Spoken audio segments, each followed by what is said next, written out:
You know that thing where you get an amazing pair of shoes at a really great price and want to tell everyone about it? Yeah, so do we. Here at Designer Shoe Warehouse, we'll give you something to brag about, like the latest styles from brands you love, or the trends everyone's obsessing over, or shoes that make you feel like, well, you. So go ahead, show off a little. Find shoes that get you at prices that get your budget. Head to your DSW store or DSW.com today. DSW, let us surprise you. Take the exit. Turn right into the drive-thru. Nope, I'm making dinner tonight. You don't have time. Josh has practice. Oh, that's right. I'll just get a salad. And fries? No, just the salad. But salad cancels fries. Salad only. Fries. Salad. Fries. Food noise isn't fair, but Mochi Health is. The affordable GLP-1 source that puts you on the road to successful weight loss. Hey, can I get the... Fries. Salad. Sorry. Learn more at joinmochi.com. Mochi members have access to licensed physicians and nutritionists. Results may vary.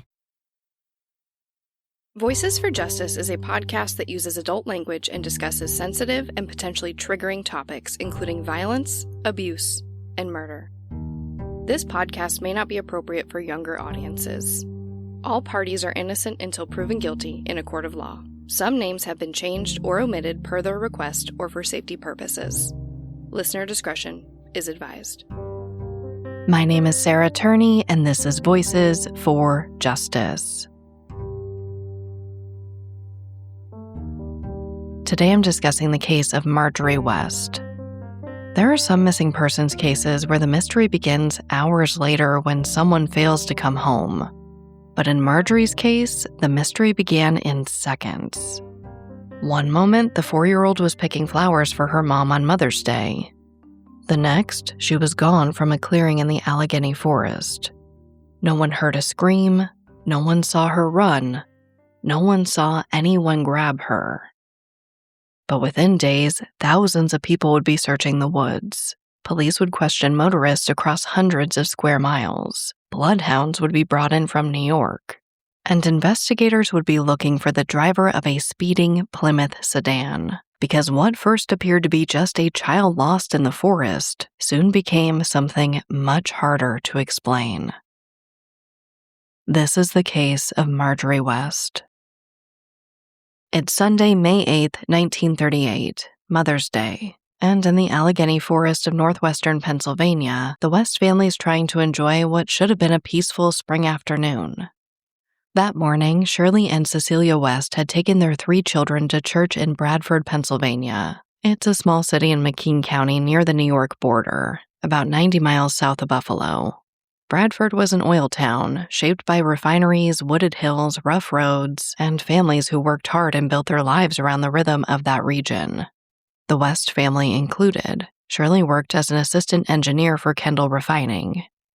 But after church that Sunday, he and Cecilia decided to spend the holiday outdoors with their children, 11-year-old Dorothea, 7-year-old Alan, and their youngest, 4-year-old Marjorie. Marjorie was a very cute little girl with curly red hair and freckles, just weeks away from her 5th birthday. And that afternoon, nothing about the family's plans seemed dangerous. After church, they drove about 13 miles out of Bradford toward the white gravel area near Marshburg along Highway 219. It was the kind of place that local families knew well, a clearing in the Allegheny Forest near a stream popular with hunters and fishermen. And the Wests were meeting friends for a Mother's Day picnic, Helen and Lloyd Ackerland. So they get there, they meet up with their friends, and they start their picnic. Then at about 3 p.m., Cecilia West walked back toward the road to rest in the family car, while Shirley prepared to go trout fishing in the nearby stream with Lloyd. Dorothea and Marjorie stayed nearby doing something very simple and sweet, picking violets for their mom. They wanted to make her a Mother's Day bouquet, and the forest was filled with wildflowers. So before Shirley went to go fish, he did warn the girls to be careful. There were rattlesnakes near a boulder, and he told them to watch out. Basically, be careful, watch for snakes, and stay close. After they picked their violets, Dorothea started walking back toward the family car to bring them to her mom, Cecilia. And for a brief moment, Marjorie was behind her. Then Dorothea turned around, and Marjorie was gone. She wasn't hiding behind the boulder, she wasn't standing near the flowers, she wasn't walking toward the car, and she wasn't playing by the stream. Of course, her family called for her and searched that immediate area. They looked around the clearing, near the boulder, towards the woods, toward the road, and the longer they searched, the more frightening the silence became. When a 4-year-old disappears in the woods, every possibility arrives at once. Maybe she wandered too far. Maybe she fell and got hurt. Maybe she was hiding and too scared to answer. Maybe she was moving farther away with every minute. And then there was the possibility no one wanted to say out loud. Maybe Marjorie didn't wander away at all. Maybe someone had taken her. They searched for as long as they could on their own, but they were in an isolated place, and there was no quick way to call for help from the picnic site.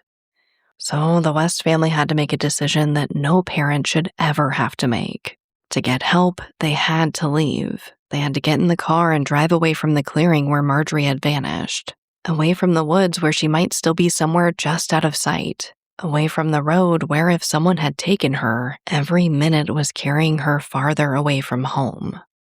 Unfortunately, the nearest telephone was 7 miles away, so Shirley and Cecilia West left the picnic area and drove to call the police in Kane, knowing that behind them was the last place anyone had seen their 4-year-old daughter.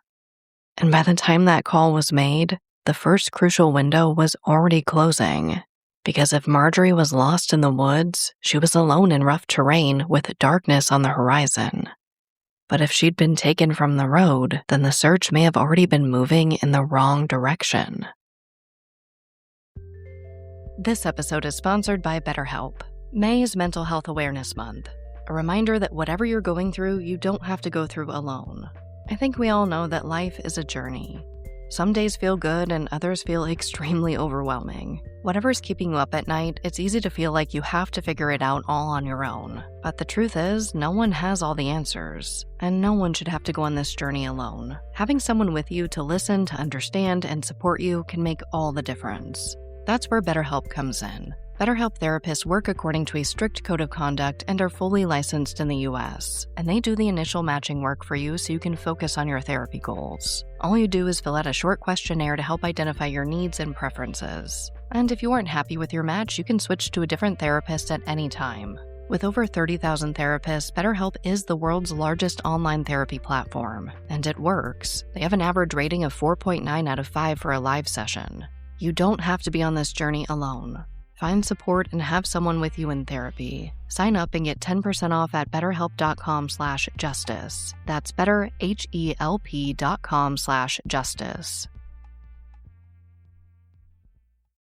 Insurance isn't one size fits all. That's why customers have enjoyed Progressive's Name Your Price tool for years now. With the Name Your Price tool, you tell them what you want to pay, and they'll show you options that fit your budget. So whether you're picking out your first policy or just looking for something that works better for you and your family, they make it easy to see your options. Visit Progressive.com. Find a rate that works for you with the Name Your Price tool. Progressive Casualty Insurance Company and Affiliates. Price and coverage match limited by state law. When Shirley and Cecilia West reached the phone and called the police in Kane, the most obvious explanation was also the most urgent one. Marjorie was 4 years old. She'd vanished into a rugged stretch of forest, and every minute passing made the situation more dangerous. Even if she'd only wandered a short distance, the area was rugged, wooded, and difficult to search. There was thick underbrush, rocks, streams, old wells, mine openings, caves, and uneven terrain. If she had just wandered away, she could be hurt. She could be lost. She could have fallen near the stream, into thick brush, or into one of the old wells or mine openings scattered throughout the area. And if she was scared, she might not even answer if searchers were calling her name. The first searchers moved through the area near the picnic site, looking for the most simple answer that everyone desperately wanted. A little girl hiding nearby, crying, cold, scared, but alive. But Marjorie was not found near the boulder. She wasn't found near the flowers, near the car, the stream, or the clearing. As the afternoon turned into evening, the search grew. Local men joined police in the woods. Members of the Civilian Conservation Corps came out to help, along with members of local fraternal organizations, including the Moose and Elk Lodges. Before long, roughly 200 men were searching for Marjorie in the forest. Then the sun set, and the forest became something else entirely. The Allegheny Forest was difficult enough to search in daylight. At night, it became darker, colder, and harder to navigate. Whalemen brought in headlamps, flashlights were gathered and pressed into service, and hundreds of men moved through the woods calling the name of a child they'd never met, scanning the ground for any sign of her, a shoe, a scrap of fabric, a footprint, a sound. Then, around 1 a.m., it began to rain. This, of course, slowed the search efforts and made the conditions worse for everyone in those woods, especially for Marjorie if she was still out there somewhere. But they weren't giving up. By Monday morning, the search had expanded dramatically. Around 500 people joined in, combing through the forest, checking the stream, searching wells, caves, mines, and every other place a small child might have slipped, hidden, or become trapped. And for this being 1938, these searchers used what feels like pretty modern techniques. The men formed long lines moving through the landscape so that no patch of ground would be missed. And just like we see in modern cases, as people are still searching, police are investigating. They began questioning motorists across an area reportedly spanning 300 square miles. At this point, they're just trying to determine who was even in the area when Marjorie went missing. And that part matters, because from the beginning, the road was impossible to ignore. Like I told you earlier, Highway 219 ran near the picnic site. It's really the only connection between this isolated patch of forest to the outside world. So if Marjorie had wandered, the forest was the danger. But if someone had taken her, the road was the escape route. Still, in those early hours, searchers had to treat the woods as the most urgent possibility. We know that a lost kid can sometimes survive if they're found quickly, so they kept looking. They followed every possible track and every rumor of a clue. But the more they searched, the more unsettling the case became, because there was no sign of Marjorie, no confirmed footprint trail leading deep into the woods, no clothing, no body, no sound, no place where searchers could say, this is where she went.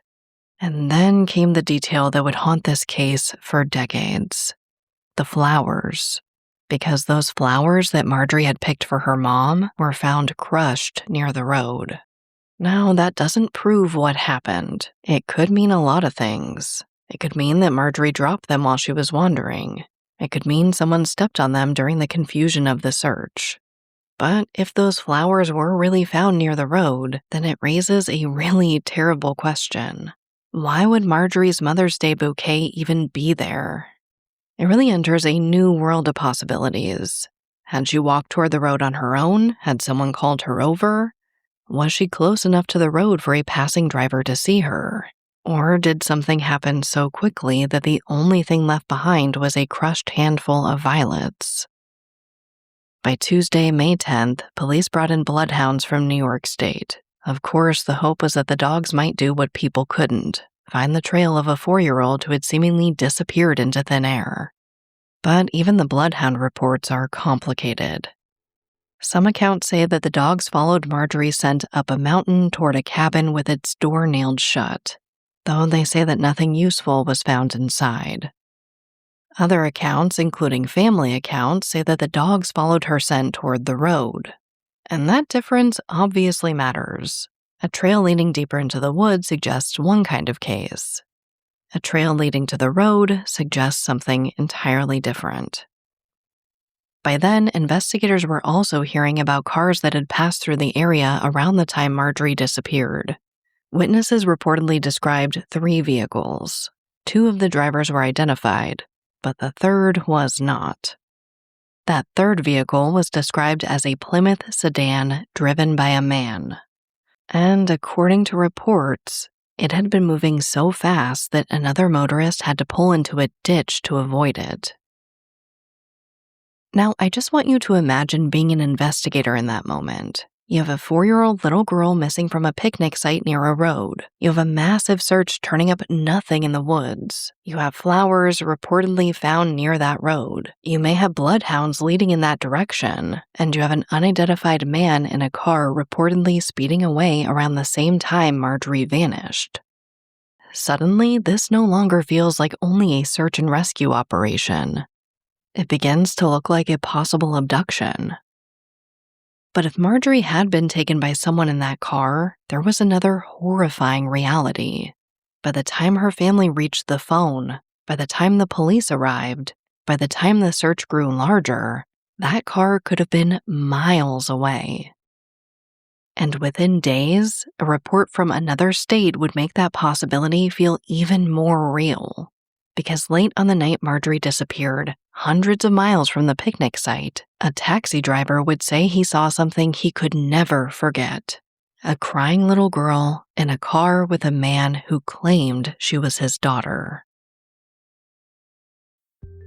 This episode of Voices for Justice is brought to you by Quince. I've been trying to be more intentional about what I wear each day. I'm leaning into pieces that feel effortless, comfortable, and still put together, and Quince has been my go-to.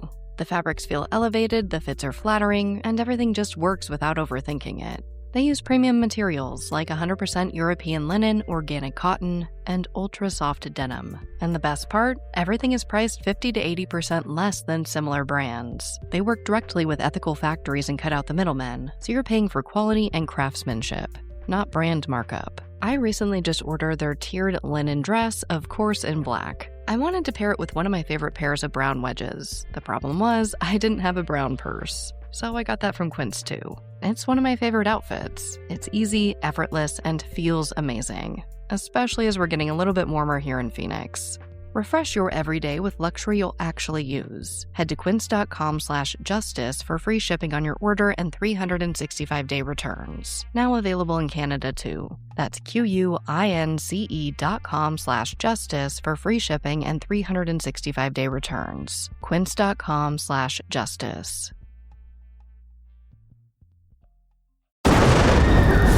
What they did to your family, you're lucky to make it out alive. Streaming on Peacock. These men are going to come after me. Taking them out is my only chance. Put a bullet in her head. From the co-creator of Ozark. Looks like a family was running drugs. Execution-style killing, it's rare for the Keys. And it leads on who they might have been running for. The cartel killed my family. I'm gonna kill them. All of them. MIA. Streaming now. Only on Peacock. The possible sighting came from Thomas, West Virginia. According to reports, a taxi driver there said that at around 11:38 p.m. on the night Marjorie disappeared, he saw a little girl crying in a dark green sedan with a man he did not know. The man was described as being in his 30s, and when the taxi driver spoke with him, the man reportedly said that the girl was his daughter. Now, it appears that the man was asking where he could find a nearby motel. So the taxi driver gave him a suggestion, and according to that account, the man left the child in the car while he went inside, but there were no vacancies. When he came back out, he asked about a liquor store, and the taxi driver directed him to a bar down the road. On the surface, it really does feel like a normal encounter, but the timing of this report was chilling.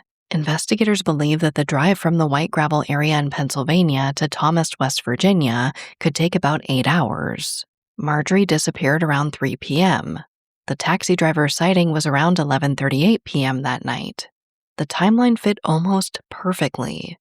If someone had taken Marjorie from the road near the picnic site, they could have reached Thomas by late that evening. And there was another reported detail that made this lead feel even more disturbing. A man matching the same general description reportedly stopped at a gas station outside of Thomas, and an attendant said that he saw a bundle wrapped in a gray blanket in the back seat of the car. Obviously, it's just terrifying. But for Marjorie's family and for investigators, this must have felt like the first real break in the case. Not just a rumor or a vague possibility. This was a little girl crying, a man with a car, a route that made sense, and a timeline that matched. But, like almost everything else in Marjorie's case, the lead didn't bring a clean answer. Some reports say that authorities could never conclusively confirm the identity of the man or the child. Other reporting later indicated that Bradford Police Chief Edward Edmonds said the West Virginia lead had been discounted after West Virginia State Police determined the man was a motorist traveling with an adopted daughter.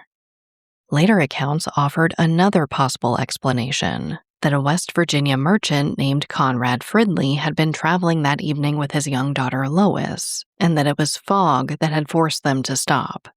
According to that explanation, the girl seen that night was not Marjorie. But this is where the case becomes so frustrating, because even if the West Virginia sighting was explained away, the larger question wasn't. Who was the unidentified driver near the picnic site? Why was a Plymouth sedan reportedly speeding away from the area? And if it wasn't Marjorie in the car, who was it? Well, back in Pennsylvania, they were still looking for Marjorie, and the scale was hard to imagine. On Wednesday, Bradford's mayor, Hugh Ryan, called for 1,000 volunteers to help search the next day. He got 2,500. By early morning, surveyors were helping map the land. Searchers gathered around roads and trails waiting for the signal to enter the forest, and these search lines stretched for miles. Men moved shoulder to shoulder through the Allegheny woods. Refinery workers, veterans, coal miners, police, local residents, and people who had simply heard that a child was missing and came to help. There were also a ton of women preparing coffee in huge quantities for the volunteers. For a time before the internet, when phones were scarce, this community organized itself around one goal: bring Marjorie home. And I really do want to emphasize how hard this area was to search. This was rough terrain, tangled with underbrush. These searchers were killing rattlesnakes. They had to be careful around old wells. They were checking streams, caves, mine openings, brush, and ravines. And a lot of these areas were searched again and again because of how thick this brush was. Still, every promising discovery just collapsed. A piece of lace was found near the boulder, but Marjorie's aunt said that she'd not been wearing lace that day.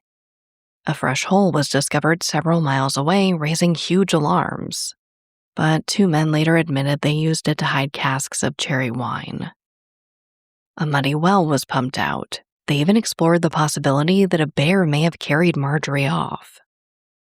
By the end of the first week, searchers had covered roughly 35 square miles, and there was still nothing.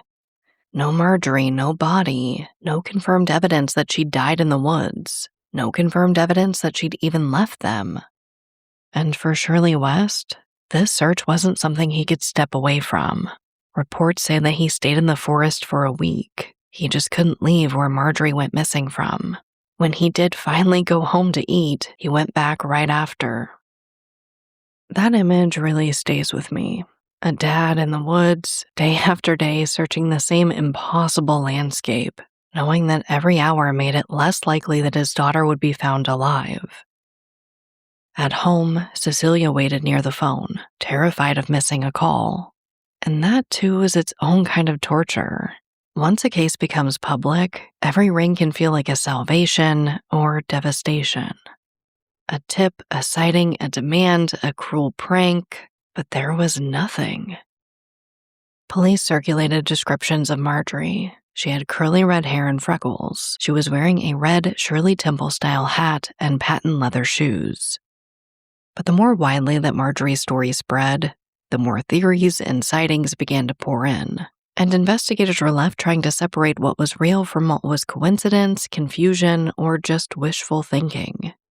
I think that's one of the hardest parts of a case like this. When a child disappears and no one knows where to look, every story feels possible. Every child seen crying in a car could be her. Every strange driver could be involved. Every old well could be the place everyone missed. As the case moved beyond those first desperate days, the investigation widened. The forest had been searched. The road had been scrutinized. The possible West Virginia sighting had been investigated. And still, no one could say what happened to 4-year-old Marjorie West. So the theories began to grow. The first possibility is one investigators had to consider immediately. Marjorie may have wandered into the woods and died from exposure, injury, or an accident. The area was dangerous. There were streams, old wells, mine openings, cave, thick brush, and rough terrain. A child could fall, become trapped, become disoriented, and move farther away from the people searching for her. It seems obvious, But the problem with the lost in the woods theory is that after all that searching, there was still no sign of Marjorie. They didn't find a scrap of clothing. There was no confirmed trail that explained where she went. According to C.L. Reese, Marjorie's relative, the search of the Allegheny National Forest continued for 5 months, but no additional clues were ever discovered. Now, that doesn't make the woods theory impossible. Forests can hide things for years. Old wells and hidden hazards can be missed, but it does make the lack of evidence hard to ignore. The second possibility was an animal attack. This was also considered in the early search. There were rattlesnakes in the area, and like I said, searchers even looked into possibilities involving bears. But again, there was no evidence with this theory either. There was no blood, no clothing, no sign that an animal had carried Marjorie away. And with so many people searching so intensely, that explanation never fully answered the question of why nothing was found. The third possibility, and the one that has stayed with this case for nearly 90 years, is abduction. That theory is built on several details that are individually uncertain, but together hard to dismiss.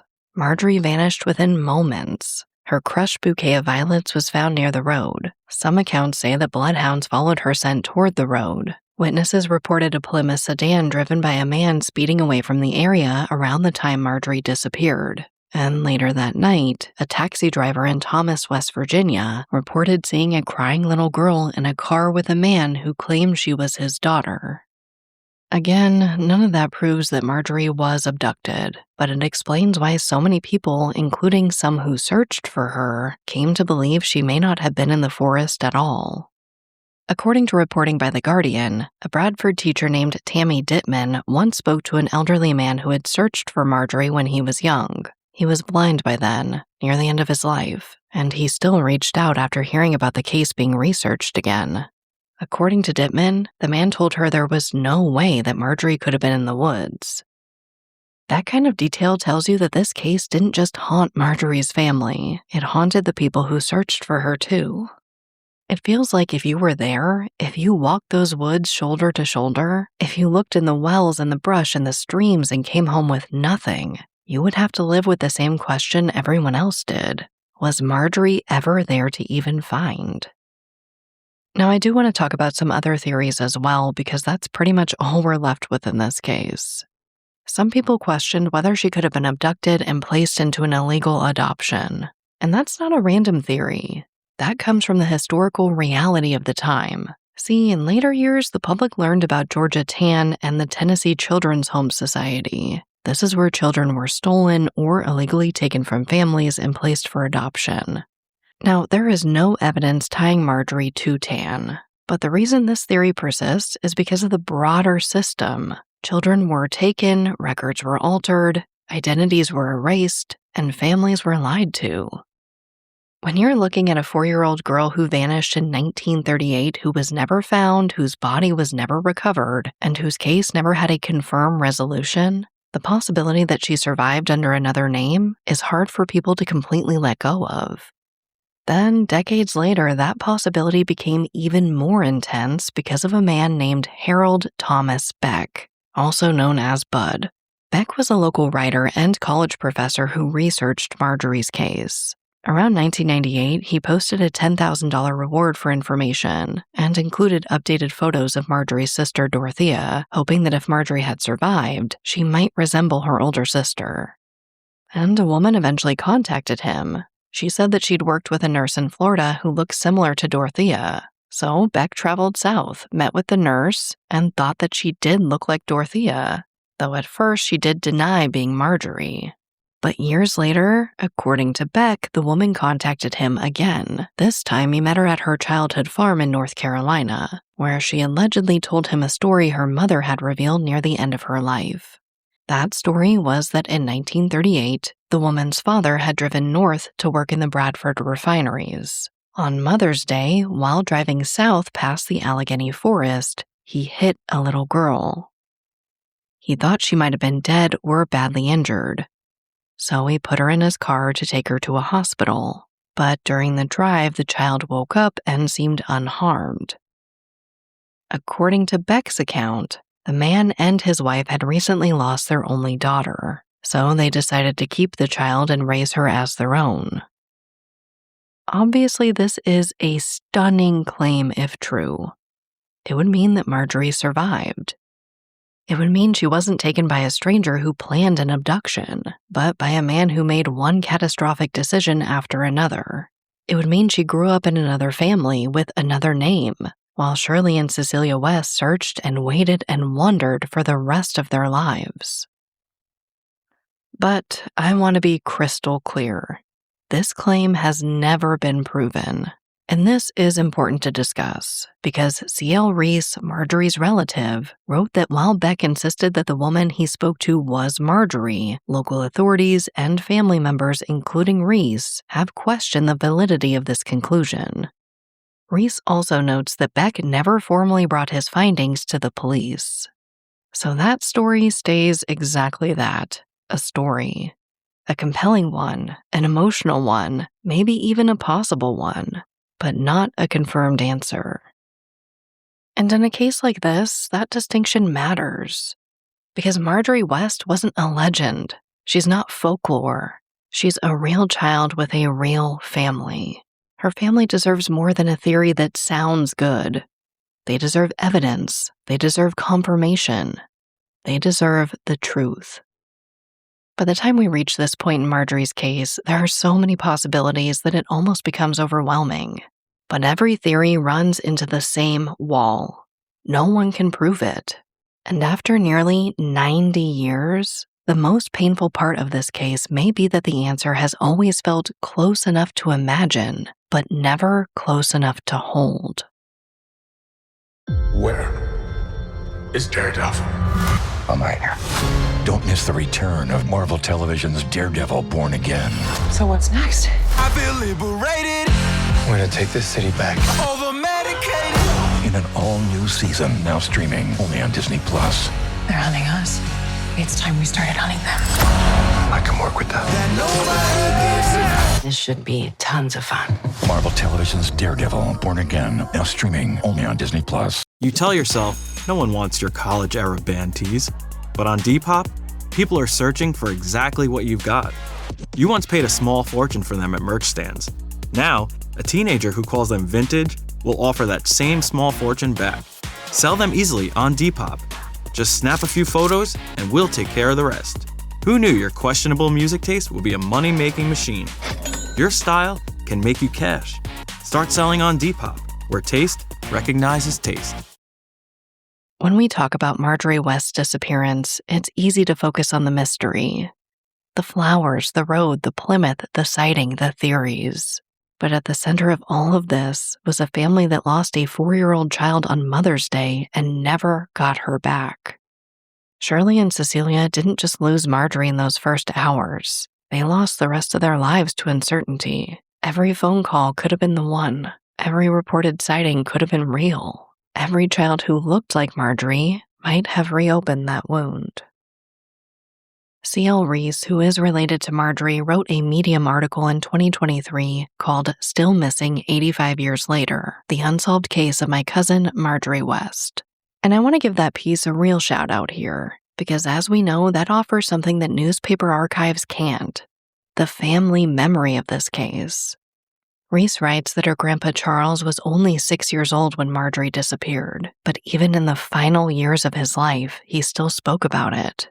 He remembered Shirley West refusing to leave the forest for a week. He remembered Cecilia weeping to authorities and begging them to bring her daughter home. And he remembered that Cecilia was so grief-stricken she could barely speak a month later on what would have been Marjorie's 5th birthday. According to Reese, Cecilia never recovered for the remainder of her life. That is the human cost of an unsolved case. That is the ripple effect. It's not just the day someone disappears. It's every birthday after, every holiday after, every Mother's Day after. It's the room that stays empty, the photograph that becomes frozen in time, the younger child who never turns 5 while everyone around her grows older. And then there's Dorothea.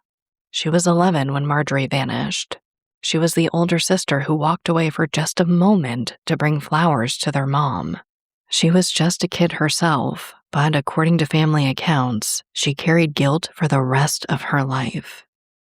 That Guardian article includes a statement from Dorothea's granddaughter, Angel, who wrote in 2009 that she remembered listening to her grandmother talk about Marjorie and the sadness she felt for leaving her sister alone for those few moments.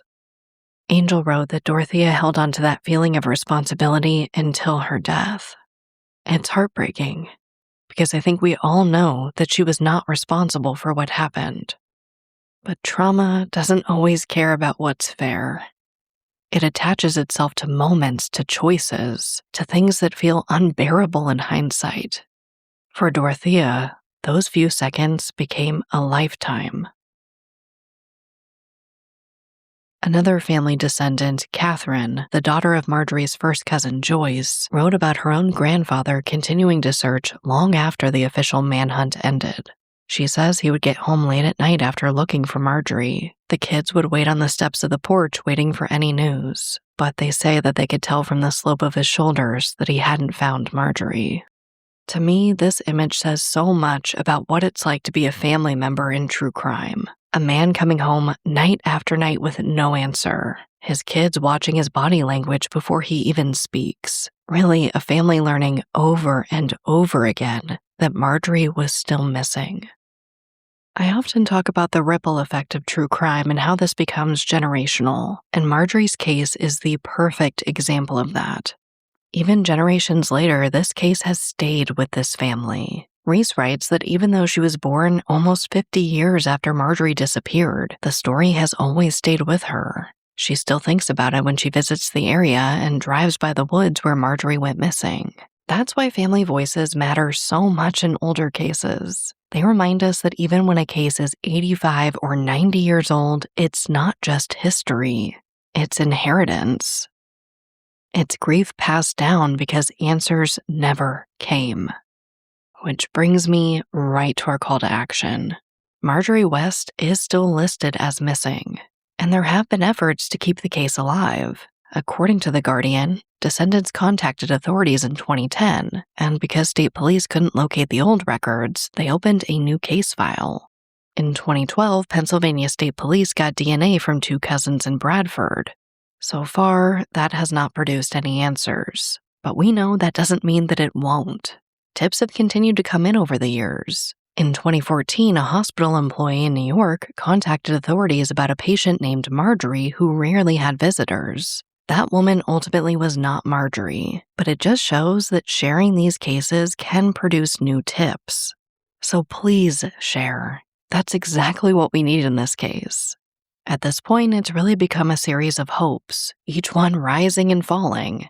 A sighting, a rumor, a woman who looks like Dorothea, a patient named Marjorie, a story about a child raised somewhere else. Each time the possibility appears, each time the family has to wonder if this is finally it. And each time the answer doesn't come, the silence gets longer.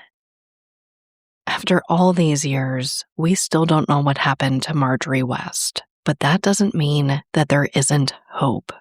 So please share.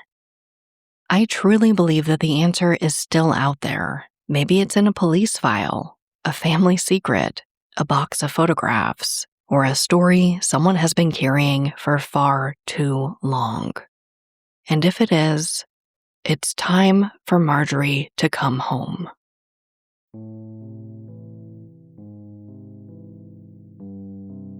As a reminder, Marjorie West was 4 years old when she disappeared on May 8, 1938, from Hamilton Township, Pennsylvania, near the white gravel area of the Allegheny Forest. At that time, Marjorie had curly red hair and freckles. She was last seen wearing a blue dress, a red hat, and a navy blue mid-length coat with a pink collar. Reports also described her as wearing patent leather shoes and a red Shirley Temple-style hat. If you have any information, please contact the Pennsylvania State Police at 814-938-0510 or the National Center for Missing and Exploited Children at 1-800-THE-LOST. But as always, thank you, I love you, and I'll talk to you next time.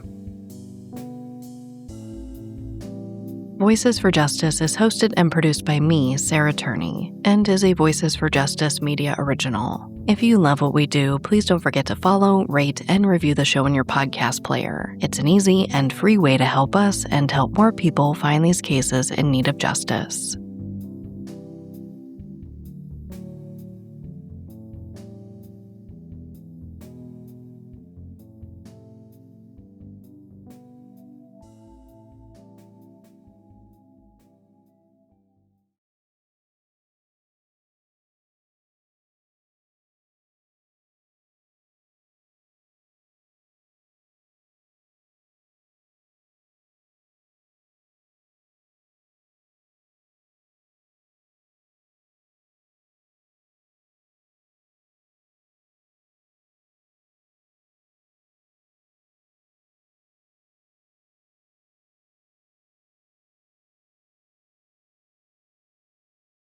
Welcome to the Secret After Show. The studio door has been opened, and our emotional support puppies, Popcorn and Heber, are in the room.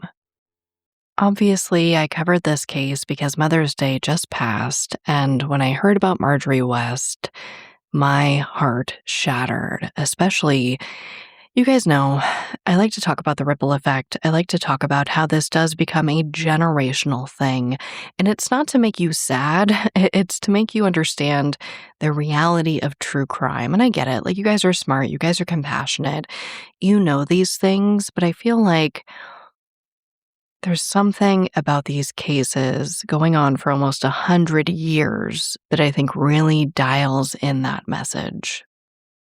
Now, of course, because this was 1938, there were some pretty compelling elements here that I feel made this case pretty unique. I mean, any case, I should say, dating back this far. But when I was reading about how they had to bring in the oil lamps and how they had to try to gather up flashlights from people, it really hit me. Because we've seen this, right? We've covered other cases before. We as in me and the dogs. We've covered these other cases before where you see people bring out the stadium lighting to the woods or whatever this desolate area might be. And here they're just trying to find freaking flashlights. Something about that just really stuck with me and made me think about how hard a search like this would have been in the 1930s. Of course, the next thing I have on my list is Shirley staying in the woods. Broke my heart. I had to re-record that section several times because I could not stop crying to think about this man just not leaving the woods for an entire week and only going back to eat and going immediately back out just breaks my heart. And especially I think it's because it happened on Mother's Day, right? So I'm sure he's just thinking of Cecilia trying to bring Marjorie back home. And I have to imagine he's also thinking hopefully we can bring her home by Father's Day coming up in a few weeks. And just something about the situation and the time period just made me extremely emotional. You know what I can't stop thinking about are the crushed flowers found. I wonder what happened to them. I just something, I'm where did they end up? I get it. It's obviously a very crucial, clue or point, or at least it can be. But I keep thinking, what happened to them? And I just really hope that Cecilia got to keep them in the end. I mean, as much as I would love for them to be retained for forensic evidence, I have to imagine after 100 years, pretty much, they probably disintegrated. So I hope, I don't know, that she got one violet maybe to press in a book or something. I wonder what happened to all this evidence from 1938 if, and I think it was 2012, they had to basically reopen the case and start a brand new case file because all the records were gone. I have to imagine that there's just no evidence left. And of course, Dorothea's guilt. So I have a priority system when I cover cases, right? About who do I prioritize? Because there's a lot of things, right? You have law enforcement, you have families, you have the victim. Which do you prioritize? And for me, it goes the victim, the family, and then law enforcement. So hearing about Dorothea having this guilt for the rest of her life was something I really wanted to tell you guys about, because that's important. And that's exactly why I do this show. This is exactly why I wanted to cover only unsolved cases. Because yes, as much as I would love for like Marjorie to be found, right? I think the next best hope is that these families, people like Dorothea, I know she's since passed, but the remaining descendants of Marjorie's, that they get these answers, that we can stop this generational legacy of handing down this, guilt and responsibility and just the unknowing. Like, that's the goal. Of course, we want to bring the victim home first. That would be amazing. Next, we want to bring answers to the family. I don't know. I just really hope that this episode makes more people aware of this case, makes people share, because I do feel like this truly could be one of those cases where like someone's cleaning out their grandparents' house, they find an old box of photos, and then bam, they find somebody who looks like Marjorie. I think it's possible. Call me idealistic, call me whatever you want. I think it's possible. I don't know. There's something about when a child goes missing in the forest, right? Because we see that. I think I've covered more than a handful of cases like this where a child or children go missing and they could be in the nearby woods and there's just not a shred left. And I don't know. It just always makes me feel like it's possible that they're still out there somewhere. Because, like, how does a child get lost without snagging their dress or their coat on, like, a twig? How do they get carried away by an animal without them leaving a trail, right? We know that, like, a bear is not going to go back and, like, cover up its tracks. Like, how do these things happen? How are these kids going missing around these rural areas and not leaving a single trace? For me, it makes me want to look in another direction. Now let's talk about media discrepancies. Luckily, there wasn't a lot. It was the Bloodhound Trail that I told you about. Some say that the scent went up towards the cabin, others say it went to the road. I think it's just kind of an indicator of this being an older case and different reporting happening at different newspapers. But other than that, it really wasn't too bad. Now on to our heroes of the episode. Of course, I have to put, Marjorie's parents, Shirley and Cecilia. Shirley was out in the woods and looking for Marjorie every single day, day and night, and Cecilia was by the phone. And I'm not going to lie, I feel like being in the woods would almost be easier. I mean, both are impossible, don't get me wrong, please don't take it the wrong way. But I think exerting some type of physical energy would probably make you more exhausted versus me. If I had to sit by the phone every day and do nothing, I would lose my mind. So they make our heroes of the episode for very obvious reasons. They searched so hard for so long. I also want to make our heroes of the episode all of Marjorie's relatives who continue to talk about her even today. Like I said, the most recent article was from like 3 years ago, which is insane for a case that's nearly 90 years old. So amazing job to all of them for keeping this case out there. On to our segment of hope. This is from NewYorkUpstate.com, published on May 10th, 2026. The title reads, 3 arrested after mother, children found safe following upstate New York Amber Alert. Now this one is scary. It says Rochester, New York, Monroe County Sheriff's deputies arrested 3 men and safely removed a mother and her 2 young children following an abduction Saturday that led to an Amber Alert. So literally like through Mother's Day. But it says deputies responded to a home in Parenton at 3:19 p.m. after receiving reports that the woman and children had been taken by a family member who planned to leave the area. Officers found the victims uninjured, thank goodness, at a Rochester residence later that day. The men's names are Gamil S. Ahmed, age 31, Omar Saleh, age 30, and Dejor Al Paul, age 26. They were all arrested and charged with 3 counts of second-degree kidnapping. And it looks like investigators used neighborhood camera footage to identify the vehicles and people involved in the abduction.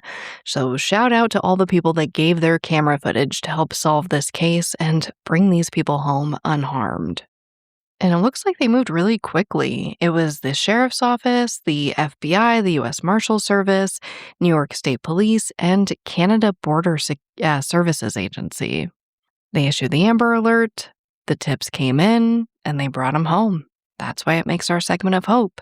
Somebody saw something, they checked their footage, they said something, and now 3 people, including 2 young children, are safe. We love to see it. But as always, thank you, I love you, and I'll talk to you next time. Ryan Reynolds here from Mint Mobile. I don't know if you knew this, but anyone can get the same premium wireless for $15 a month plan that I've been enjoying. It's not just for celebrities. So do like I did and have one of your assistants switch you to Mint Mobile today. I'm told it's super easy to do at mintmobile.com/switch. Upfront payment of $45 for 3-month plan, equivalent to $15 per month required. Intro rate first 3 months only, then full price plan options available. Taxes and fees extra. See full terms at mintmobile.com.